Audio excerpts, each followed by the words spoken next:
ये कहानी एक स्टूडेंट की है। कहानी का नाम है दुनिया पागलों ने बदली है। रात 10 बजे के 44 मिनट हो रहे हैं। जनवरी की तन जहाँ लोग आँख बजते ही अपने अपने घरों में चले जाते हैं, कुंडी लगा लेते हैं ताकि रात की तन उन्हें सताए नहीं। और वही दूसरी और माधुरी है जिसकी आंखों में ना नींद है और ना ही वो कोई काम में व्यस्त है। अब तो सड़कें भी सन्नाटा हो गई है, गाड़ियों की आवाज़ें आने भी बंद हो गई है। औरतों और कुत्तों के भौंकने की आवाज़ नहीं आ रही, शायद वो भूखे ही सो गए। दिल और दिमाग के बीच एक अलग ही दीवार होती है जो सदियों से चली आ रही है। एक उद्र चल रहा है जहाँ दिल कुछ और कहता है और दिमाग कुछ और।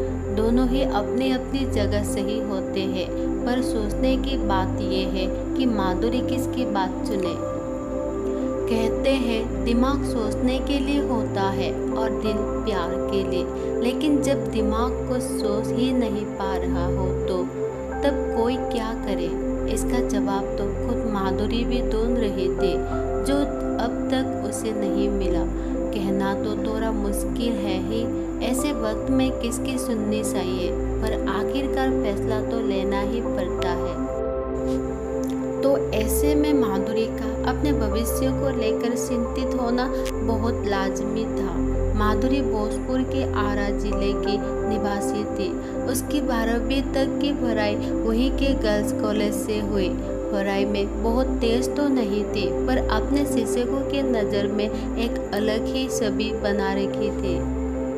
स्कूल पास हुए माधुरी की 5 साल हो गए थे और वो आज भी ऐसे ही घर में बैठे हुए थे। अब तो 12वीं पास हुए 3 साल हो गए, पर अभी भी वो अपनी ज़िंदगी में कुछ खास नहीं कर पाए थे। उसके सारे सहपाठी अपनी अपनी ज़िंदगी में कुछ बढ़िया कर रहे थे और वो 12वीं के दोस्तों का नाम भी शामिल हो गए थे। माधुरी 12वीं की पढ़ाई पूरा करने के बाद उसे मेडिकल क्षेत्रों में रुचि थी, इसलिए वो नीट की परीक्षा की तैयारी अपने घर पर ही रहकर करती थी। 2-3 साल तैयारी करने के बावजूद उसका चुनाव नहीं हो पा रहा था। ऐसे में बहुत परेशान रहने लगी। उसे ये समझ नहीं आ रहा था कि आखिर गलती कहाँ हो रही है जिससे उसके चुनाव में बाधा हो रही है। हर बार कुछ अंकों से वो पीछे रह जाती और जो दोस्त उससे के पीछे से तैयारी कर रहे थे उसका चुनाव हो रहा था। वक्त बीतता ही चला जा रहा था और ऐसे में उसकी तबीयत भी बिगड़ने लगी। तबीयत खराब होने की वजह से उसे डॉक्टर ने सख्त हिदायत दी थी कि ज़्यादा सोचना नहीं है, ना ही ज़्यादा बात करना, जितना हो सके उसे आराम की ज़रूरत थी। पर बेचैन दिल कहाँ इन सारी हिदायतों को मानता है। अच्छा बुरा सब कुछ लिखने की आदत रही है माधुरी को। वो अक्सर अपने बीते हुए कल को और अपनी सोच को पन्नों पे लिखा करती थी। वक्त के इस रफ्तार में कुछ दिनों के लिए वो भूल ही गई थी कि उसे लिखना भी पसंद है।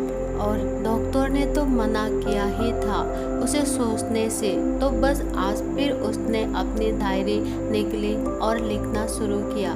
लिखते लिखते उसे एहसास हुआ कि शायद उसे लिखने की कला ही सरस्वती माता ने दी है, जिसे समझने में शायद उससे कोई गलती हो गई थी।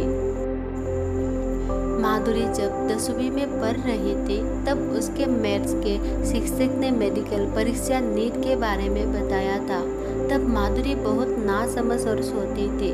उसे ये समझ नहीं थी कि मेडिकल परीक्षा उसके लिए है जिसे पढ़ना पसंद है, जो दूसरों के जीवन देने की इच्छा रखता है। माधुरी को भगवान ने लिखने का हुनर दिया था और ये समझने में उसने 6 साल लगा दिए। माधुरी ने पहली बार एक लेख लिखी थी जब वो 9वीं में थी और वो उसके दोस्तों को बहुत पसंद आई थी। पर वो कहते हैं ना, देर आए तो दुरुस्त आए तो। आज माधुरी ने अपनी एक कहानी लिखी है और लोग भी सुनती है। जिससे लोग भी ये बात समझ पा रहे हैं। उसकी लिखी कहानियाँ लोगों को पसंद आ रही है और अब वो खुशी के साथ साथ दूसरों को भी प्रेरित करती है। इस कहानी से यह सीख मिलती है कि हमें कभी किसी को कॉपी नहीं करनी चाहिए, क्योंकि भगवान ने सबको अलग अलग बनाया है, सबकी काबिलियत अलग है। कभी खुद को दूसरे से कम ना समझे। जिस चीज़ में आपके दोस्तों या परिवार के सदस्यों को सफलता मिली है, जरूरी नहीं कि आपको भी उसी से मिले। निराश होने से अच्छा है उस पर विचार करें और आगे बढ़े। खुद के लिए वक्त निकालो, खुद को वक्त दो और सोचो कि भगवान ने तुम्हें कौन सी काबिलियत दी है और तब भविष्य का फैसला करो।